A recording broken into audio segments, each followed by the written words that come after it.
So welcome back. We're going to look at saving and then, of course, the inverse of saving, which is loading.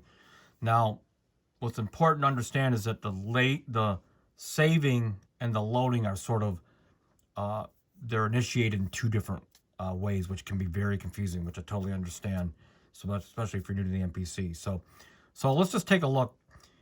As far as saving goes, when you're saving in the context of an actual project, a sequence, a song like this.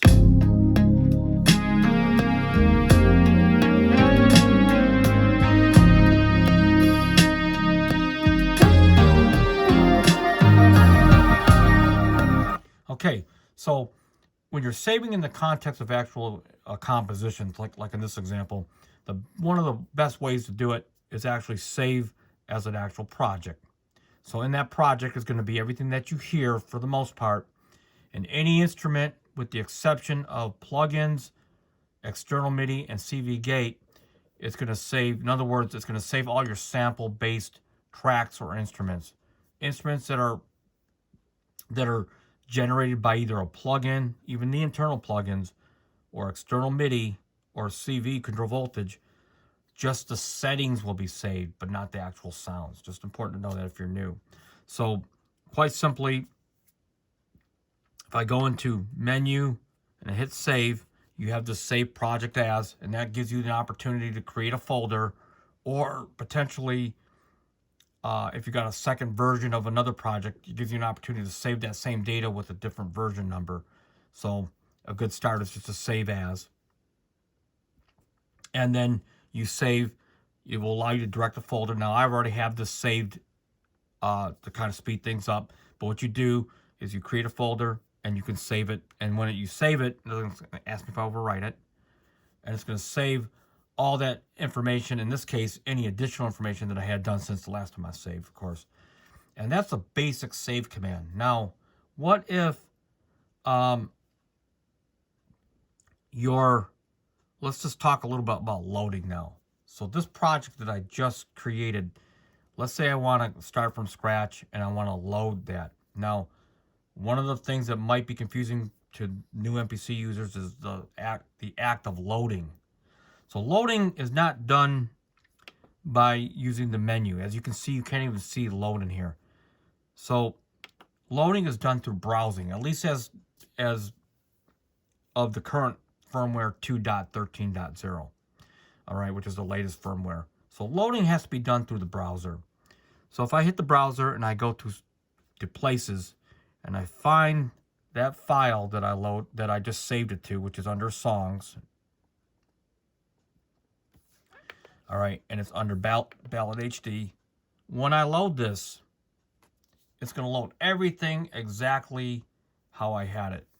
Now, with the exception of that plugin, which I just told you, it's a little bit of a tricky proposition, because if you use external plugins and you use external MIDI, you are sort of relegated to the fact that you have to have those instruments either installed or MIDI'd up to your MPC in order to have that playback as you had when you saved it. So that's just a little gotcha on that.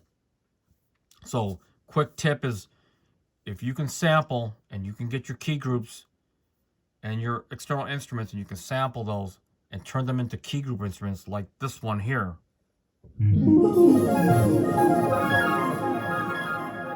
Here's another one that I use. Came from the D50. That if you can get them as samples, you can make a much, much more accurate project archive, okay? And here we go. This is exactly how we had it.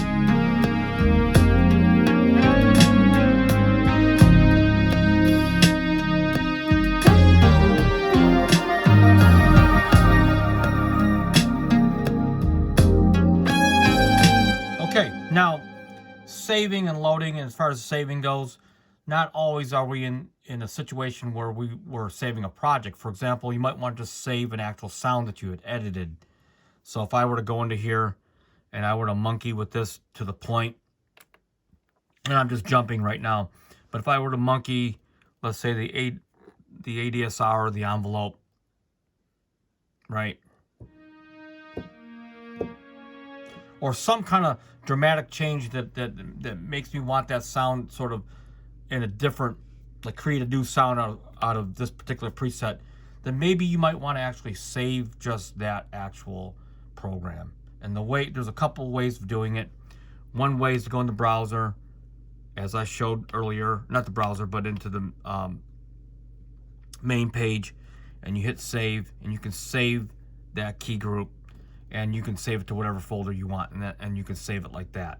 And that's sort of the basic way of doing things, of saving it. And it will save, as long as it's a key group sample, it'll save the samples along with the channel strip setting and along with any parameter that you have reprogrammed it with, okay? Okay, and that's one way of saving it. The other way of saving it, if you don't want to go through the menu, is to hit this little pencil icon, which I haven't really covered these yet, but I'll just kind of slip this in there, and you can hit the Save Current Program, and you can get to that same menu, contextual menu as you saw when I did it this way with Save Key Group. Okay, so it's two different ways of doing pretty much the same thing. All right, so that's just the basic principles of saving and loading. If I go back into the main menu and we're going to hit the save again, it's going to allow you to save just the sequence data. You can save samples. You can save an effects rack. So if I wanted to save this effects rack that I had, I can name the preset. So what is an effects rack? It's this rack right here. So I can save that effects rack by itself in a folder. So for example, if I go into here and save, if I go into here and hit save and I want to save that particular effects rack, I can direct it to whatever folder I want, which is effects rack, and I could call this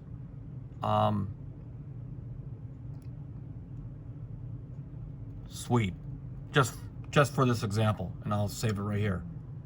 So now if I need to pull up something and I can pull up that effects rack, I can go into here and I can go find that file in the effects rack, and here's sweep right here, and I can load it. Tap it and you load it, and it's there. Consequently, as I just showed earlier, this is sort of the way the MPC rolls, is that you can save that effects rack also within the context of the effects menu by hitting the little save icon, find that folder effects rack, and then save it to there, and I'm just going to overwrite that. Okay, so that's two different ways of doing a save command, okay, for individual program and individual effects rack. So starting to get a little deeper, perhaps a little bit confusing, but hopefully this just demystified the whole saving and loading. So recap, quick review. Saving is always done through the save. Loading often is done through browsing or loading through the proper context. For example, like I said earlier, if I wanted to load effects rack, I can just go into this file and I'm going to browse from here, okay? So hope this helps out, and until next time, peace out.